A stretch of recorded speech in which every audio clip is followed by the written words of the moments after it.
So module 7 starts out, we talk about liquidated damages and penalties. And I want to make sure everyone understands the concept that liquidated damages and penalties are two different things. So they both can carry a monetary fine or fee that has to be paid, but they are different. And the primary difference, liquidated damages are issued for failure to meet bond conditions. So when we talked about customs bonds, when we're talking about entries, there has to be a bond associated with every entry. It's like an insurance policy so that customs knows they're going to get paid whatever they're owed.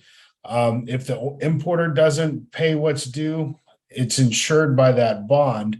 And then the surety company will pay whatever's owed to customs, and then the surety company generally will then look to recover funds from the importer if they just kind of like think about an insurance policy for your car. If there's an accident, the insurance company will pay out on the accident, but then they tend to raise premiums, right? So it's kind of the same thing. With customs bonds, it's an insurance policy, but typically the goal for the surety company is to not pay out money against the bond. So liquidated damages are issued by customs when an importer fails to meet bond conditions. So this could include paying duties and taxes or any other charges that are owed to customs, making complete entry, producing documents as required, redelivering merchandise. Remember, something's conditionally released, customs can demand redelivery of the merchandise. I believe the time frame is 30 days. Customs can demand redelivery of merchandise, or allowing merchandise to be examined. If customs wants to examine merchandise, the importer must allow that to happen. So failing to meet any of those conditions is a violation of the bond conditions, and customs will issue liquidated damages in those situations. Penalties, on the other hand, are imposed for violations of laws or regulations. So some things that fall under this is incorrectly reporting value for imported merchandise, willful misclassification of goods to get a lower duty rate, or reporting incorrect country of origin to take advantage of a free trade agreement. When 301 duties came into play a few years ago, everyone was trying to figure out how they could avoid paying those duties. And I heard lots of comments of, oh, just ship it through another country.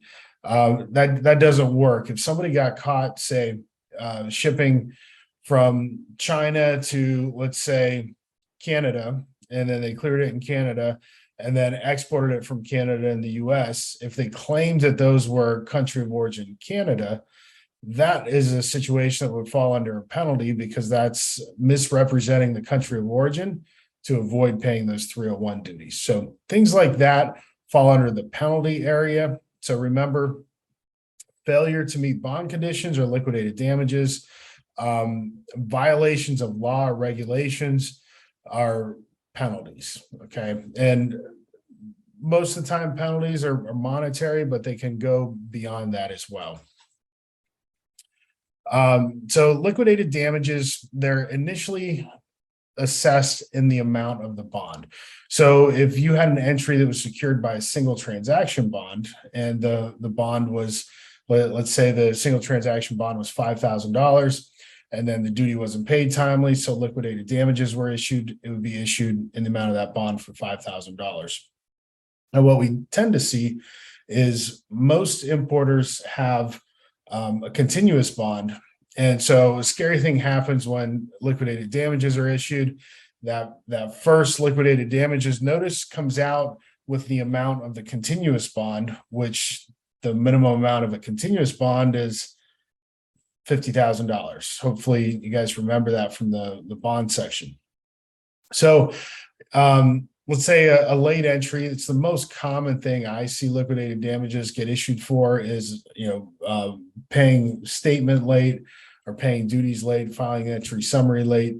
It's most common scenario. And normally that will get mitigated down to like $100.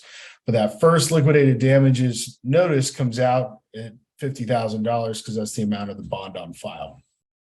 So those often scare importers, but once the entry is made, duty is tendered, generally customs will issue a mitigated amount around $100 to be paid on those. So liquidated damages, the initial assessment will be the amount of the bond, but typically once the bond conditions are satisfied, can request mitigation, and depending on the situation, often mitigation is offered.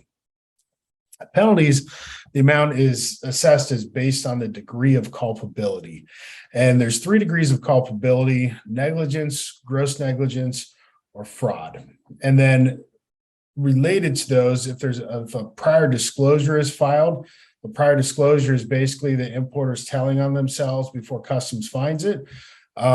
With a prior disclosure, the amounts will be far less than if you cross your fingers and hope customs doesn't find something and they find it. The penalty is far less if an importer comes clean on their own.